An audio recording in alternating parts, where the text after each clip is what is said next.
अस्सलाम वालेकुम नाज़रीन, मैं हूं आपका मेज़बान सैयद ज़ीशान हैदर और आप देख रहे हैं मेरे YouTube channel Sadat tele media.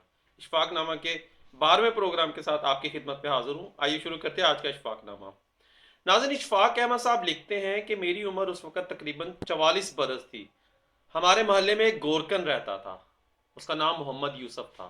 मजबूत जिस्म और बड़ी बड़ी आंखें जिनमें नूर ही नूर भरा हुआ था। ईमान इसके चेहरे से झलकता था। बारिश शेरा उसकी एक ही रूटीन थी। सुबह घर से निकलता और शाम को कब्रिस्तान से वापस आता। ये ऐसा अजीम गोरकन था कि कभी किसी कब्र के पैसे मुंह से नहीं मांगता था। जो जितना दे जाता रख लेता था। कभी किसी से कोई बहस वगैरह भी नहीं करता। कोई डिमांड भी नहीं करता था। खास कर किसी इमाम मस्जिद और किसी यतीम बेवा से पैसे लेने का तो सवाल ही पैदा नहीं होता। हमेशा रास्ते के एक तरफ होकर चलता और किसी की तरफ बुरी नज़र से नहीं देखता। एक दिन मोहल्ले के पढ़े लिखे लड़के इकट्ठे हुए और यूसुफ से कहने लगे, आपकी सारी ज़िंदगी कब्रिस्तान में गुजरी है, हमें कोई ऐसा वाक़या सुनाए। ये सुनकर यूसुफ हुसैन संजीदा हुआ और लंबी सांस ली और कहने लगा, आज मुझे 17 साल हो गए, मैं कब्रें बना रहा हूँ। मेरे साथ एक अजीब वाक़या गुजरा है। ये एक गर्मियों की दोपहर थी। कुछ लोग मेरे पास आए कि बाबा जी कब्र बनानी है। मैंने पूछा कि कब्र आदमी की है या औरत की। तो उन्होंने बताया कि औरत है, करंट लगने की वजह से फौत हो गई है। वो लोग ये कहकर चले गए। मैं अमूमन अकेला ही कब्र बनाता हूँ। मैंने सख्त गर्मी में कब्र बनाना शुरू कर दी। दोपहर 2-2:30 बजे का करीब कब्र मुकम्मल हो गई। उस दिन गर्मी भी इंतहा की थी। कब्र को फाइनल टच देने के लिए मैंने कब्र के अंदर लकड़ी मारी तो मुझे ऐसी आवाज़ आई जैसे कोई शीशे की चीज़ टूट गई है। और बस फिर खुशबू ही खुशबू फैल गई और कब्र ठंडी हो गई। मैं कब्र में ही लेट गया। बाहर सख्त गर्मी थी। अंदर कब्र ठंडक और खुशबू से भरी हुई थी।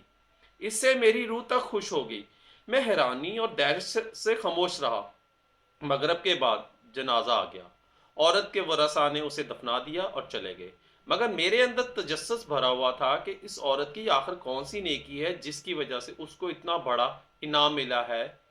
बातों ही बातों में मैंने ये मालूम कर लिया था कि ये औरत फरीद गेट मुल्तान के अंदर रहने वाली थी और बिजली के करंट लगने से फौत हो गई है। अबाओ अजदाद यहीं के रहने वाले थे। मैं पूछता हुआ फरीद गेट पहुंच गया और औरत के बारे में मालूम करने लगा कि इस औरत का खामन कुछ अरसे पहले फौत हो गया था। वो बेचारा 6-7 साल बीमार रहा। उस औरत ने दिन रात अपने शौहर की खिदमत की। खामद की शदीद बीमारी के बावजूद उसके साथ बेवफाई नहीं की और दिलो जान से उसकी तीमारदारी भी करती रही। बावजूद गुर्बत के उसको मेहनत मजदूरी करके खाना खिलाती रही और अपने जज्बात को अपनी बीमार खामद पर कुर्बान कर दिया। ये गोरकन कहता है कि मुझे मालूम करने पर पता चला कि उसके शौहर के गुर्दे बिल्कुल ख़राब हो चुके थे और कुछ मर्दाना मसाइल भी जिनका कोई हल नहीं था। लेकिन इसके बावजूद उसकी बीवी ने कभी किसी को भिनक तक नहीं लगने दी और ज़िंदगी के हर हर लम्हे अपने शौहर के साथ वफा की। हत्ता कि उसके खामन से हमेशा उसके लिए दुआ निकलती थी और वो हमेशा कहता था, मैं तुझसे राज़ी हूँ।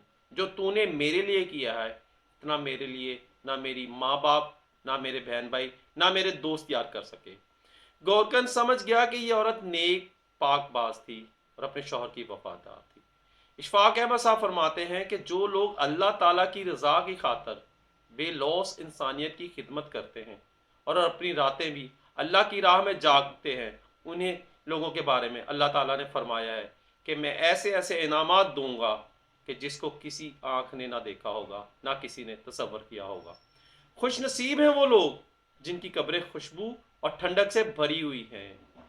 एक बीवी की इससे ज़्यादा वफा क्या हो सकती है भला कि वो अपने शौहर के मुताबिक चले, अपनी ज़िंदगी का लम्हा लम्हा अपने शौहर को राज़ी करने के लिए गुजारे, उसकी फरमाबरदारी करे और उसकी ताबादारी करे। तो अल्लाह ताला अजर क्यों नहीं देंगे।